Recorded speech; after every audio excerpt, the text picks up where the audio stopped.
अपने राज्य में दंगे के दागों पर जनता के सामने अपने लाभानुसार सियासत के स्वादानुसार नैरेटिव बदलने की कहानी पश्चिम बंगाल से भी आती, जहां मुख्यमंत्री ममता बनर्जी हावड़ा से हुबली तक 5 दिन में सामने आई हिंसा पर एक पक्ष को सीधे क्लीन चिट देती दिखती हैं, दूसरे पक्ष को जिम्मेदार बता देती हैं।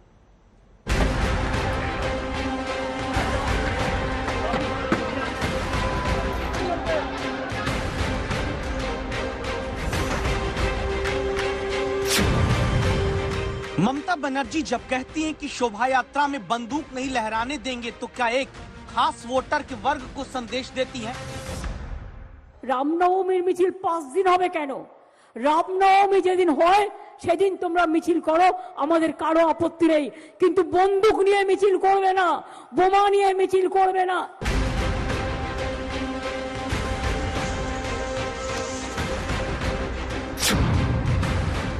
जब ममता बनर्जी रामनवमी से हनुमान जयंती तक निकलती शोभा यात्राओं पर सवाल उठाती हैं, तो क्या ये राज्य में शांति के लिए होता है या फिर अपने मुस्लिम वोटर के लिए?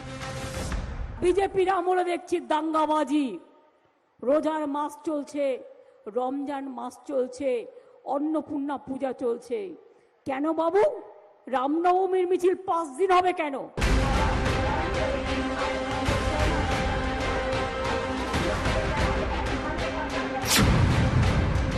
जब पश्चिम बंगाल की मुख्यमंत्री कहती हैं कि रामनवमी पर जुलूस निकालने वाले मुस्लिम इलाकों में घुस जाते हैं, तो क्या ममता एक वर्ग को खुश रखने के लिए दूसरे वर्ग को कटघरे में खड़ा करती हैं?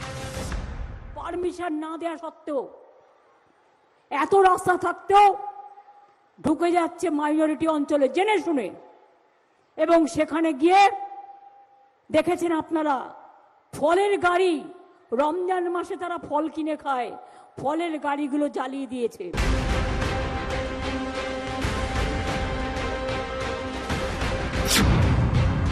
जब ममता बनर्जी हनुमान जयंती पर सतर्कता की बात कहती हैं, तो क्या एक मुख्यमंत्री पहले से हिंसा की आशंका जताकर अपनी जिम्मेदारी से पल्ला नहीं झाड़ती हैं?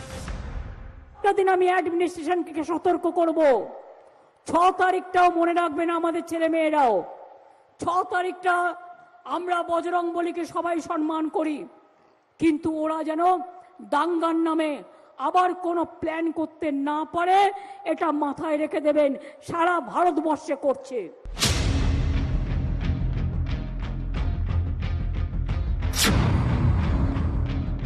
रामनवमी से पहले मुस्लिम इलाके से मत जाना, रामनवमी हिंसा के बाद कहा मैंने पहले ही बोला था मुस्लिम इलाके से मत जाना।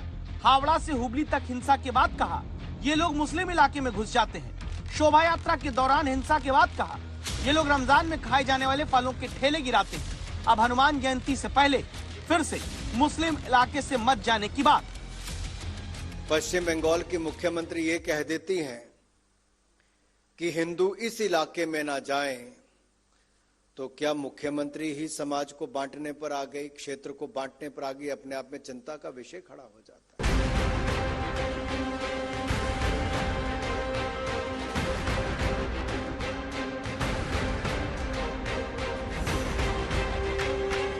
पश्चिम बंगाल में 30 मार्च से अब तक हावड़ा से हुगली तक हिंसा के बावजूद क्या दंगे से प्रशासनिक क्षमता पर लगते दाग और उठते सवालों के सामने बंगाल में खुलकर एक पक्ष को ही मुख्यमंत्री पीड़ित मानती हैं और दूसरे पक्ष को सीधे गुनहगार? बोले बिहारे हम क्षमता में आने से हम उल्टो करके इसको पिटाएगा। আমি তাদের একটু জিজ্ঞেস করি সত্যি করবেন তো? তাহলে আজ করছেন না কেন? দাঙ্গা তো করছে বিজেপি, দাঙ্গা তো করছে বজরং দল, দাঙ্গা তো করছে আপনার সমস্ত বিজেপির লোকেরা, তারা গিয়ে এলাকা এলাকায় দাঙ্গা করছে, কেন তাদের উল্টে পেটাচ্ছেন না? बंगाल में रामनवमी के दिन हावड़ा से जो हिंसा शुरू हुई वो भी थमी नहीं। सबूत ये वीडियो जहां 3 अप्रैल यानी सोमवार की रात हुगली में पथराव हुआ। रैपिड एक्शन फोर्स के जवान अपनी शील्ड से पत्थरों को रोकते हैं। हुगली के रिशड़ा इलाके में बीजेपी के जुलूस के दौरान ये हिंसा हुई।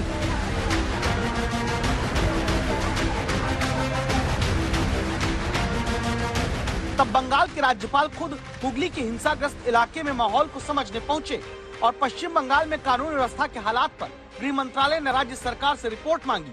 क्योंकि पश्चिम बंगाल बीजेपी की तरफ से गृह मंत्री को चिट्ठी लिखी गई। चिट्ठी में बंगाल बीजेपी ने आरोप लगाते हुए कहा कि पुलिस बंगाल की हिंदुओं को परेशान कर रही, गिरफ्तार कर रही। पुलिस ने अल्पसंख्यक समुदाय से जुड़े अपराधियों पर आंख बंद कर रखी है। হিন্দুরা তাদের রিলিজিয়াস অ্যাক্টিভিটিস, তাদের ধর্মীয় আচার আচরণ উদযাপন কিভাবে করবে সেটা মমতা বন্দ্যোপাধ্যায়ের কথাই হবে না। বিধির বাঁধন ভাঙবে তুমি, এত বড় শক্তিমান তুমি হয়ে যাওনি। हिंसा के बीच बीजेपी हिंदू की बात करती है, रामनवमी की बात करती है। ममता बनर्जी मुस्लिम और रमजान की, वजह क्या सिर्फ वोट? 2024 के लोकसभा चुनाव से पहले पंचायत का चुनाव है। पश्चिम बंगाल में मुस्लिम वोटर की ताकत 28%, यानी हर 10 वोट में करीब 3 वोटर मुसलमान। पिछले महीने 64% मुस्लिम बाहुल्य वाली सागर दिघी सीट टीएमसी उपचुनाव में कांग्रेस और लेफ्ट के आगे हारी है। ऐसे में मुस्लिम वोटर को सीधे अपने साथ जोड़े रखने के लिए क्या ममता बनर्जी पर बंगाल के हिस्सा में एक तरफा कार्रवाई और बयानबाजी के आरोप लगते हैं? किराए का दंगा, दंगे के लिए भाड़े के लोग, ये सुनकर आपको अचरज होगा। किराए का घर होता है, गाड़ी होती है, क्या किराए पर हिंसा भी होने लगी? या फिर ये आरोप भी दंगे का दाग धोने के लिए इस्तेमाल होते सियासत का साबुन है?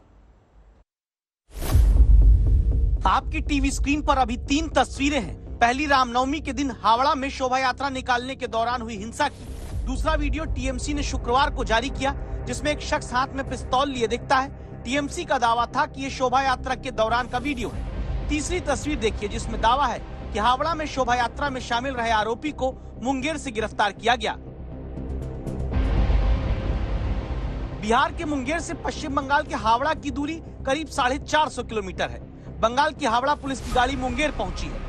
आरोपी संजीव साव को हथकड़ी लगाकर गिरफ्तार करती है, जिसके बारे में ममता बनर्जी पहले ही बता देती हैं। बंदूक নিয়ে চলে আসছে মুঙ্গের থেকে, হাতে নাতে ধরা পড়েছে। যে ছেলেটা বন্দুক নিয়ে নৃত্য করছিল বাংলার কেউ নয়, ওকে মুঙ্গের থেকে ভাড়া করে নিয়ে এসছে।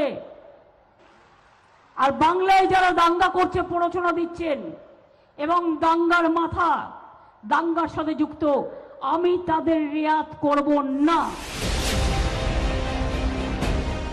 अब यहाँ सवाल है, क्या बंगाल हिंसा में कार्रवाई भी अपनी सियासत में फायदा और नुकसान देखकर हो रही है?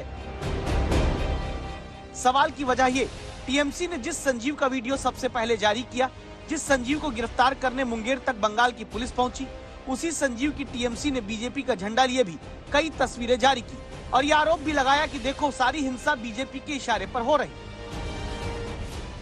বাংলার মানুষ দাঙ্গা ভালোবাসে না। দাঙ্গা করাটা বাংলার সংস্কৃতি নয়। দাঙ্গা আমরা করি না, মানুষ কখনো দাঙ্গা করে না। বিজেপির লোকেরা আজকে পারে না, তাই দাঙ্গা করবার জন্য বাইরের গুন্ডাদের ভাড়া করে নিয়ে আসে। এবং এটাকে আমি বলতে চাই, দাঙ্গা নয়, ইটস এ ক্রিমিনাল ভায়োলেন্স। এটা হচ্ছে ক্রিমিনালদের নিয়ে ভায়োলেন্স করা। ममता की पार्टी का भी फोकस पूरी तरह से ये दिखाने में कि बाहर से लोगों को बुलाकर बीजेपी ने हिंसा कराई, जबकि बीजेपी पहले कह चुकी है अगर कोई हिंसा में शामिल है तो गिरफ्तारी पुलिस करे। पिस्तौल का बात छोड़ दीजिए, जिसका हाथ में पिस्तौल है उसको आइडेंटिफाई करके उसका खिलाफ कानूनी कार्रवाई कीजिए स्टेट गवर्नमेंट, इसमें भाजपा को कोई दिक्कत नहीं है। हालांकि बीजेपी की तरफ से बाद में ट्वीट करके ये कहा जाता है कि जो वीडियो हावड़ा का होने का दावा टीएमसी करती है, वैसी किसी गाड़ी में हावड़ा में रामनवमी के दिन शोभा यात्रा नहीं निकल रही थी। तब अगला सवाल है, क्या सिर्फ एक पक्ष के लोगों की ही गिरफ्तारी करके प्रचारित टीएमसी कर रही है? क्योंकि हावड़ा में हिंसा के ऐसे कई वीडियो वायरल हुए जिसमें दूसरे पक्ष के लोग पत्थर चलाते रहे, पुलिस तमाशबीन दिखती है, लेकिन इसमें से किसी की भी गिरफ्तारी को ना तो टीएमसी ने ट्वीट किया, ना मुख्यमंत्री ने नाम लिया। अब तीसरा सवाल, अगर किराए के दंगाई हावड़ा में आकर हिंसा कर लेते हैं तो फिर बंगाल की पुलिस क्या करती रही? ममता बनर्जी ने ये बोला है सर कि जहां से प्रोसेशन निकलता है वो मुस्लिम इलाके में नहीं जाए, और उन्होंने ये भी बात कही है कि सेंटर से लोग आए थे, 5 स्टार होटल में रुके थे और उन्होंने पूरी साजिश रची है। तो आप क्या सो रहे थे? होटल में रेड मारना था, आप उनको उठाना था होटल से उनको। और अगर जुलूस का परमिशन जो एक रूट दिया गया था, अगर रूट से अगर कोई डाइवर्ट कर रहा है तो आप उनको रोक देते वहां पर। हर प्रोसेशन का रूट मैप होता है ना, आप रूट मैप को फॉलो करिए। यानी बिहार से बंगाल तक हिंसा होने के बाद दागों को छिपाने के लिए नए नए तरीके अपना लिए गए। फिर चाहे वो लाल किले वाले पोस्टर के आगे इफ्तार की दावत हो या फिर धर्म के नाम पर इलाकों की बात करती मुख्यमंत्री।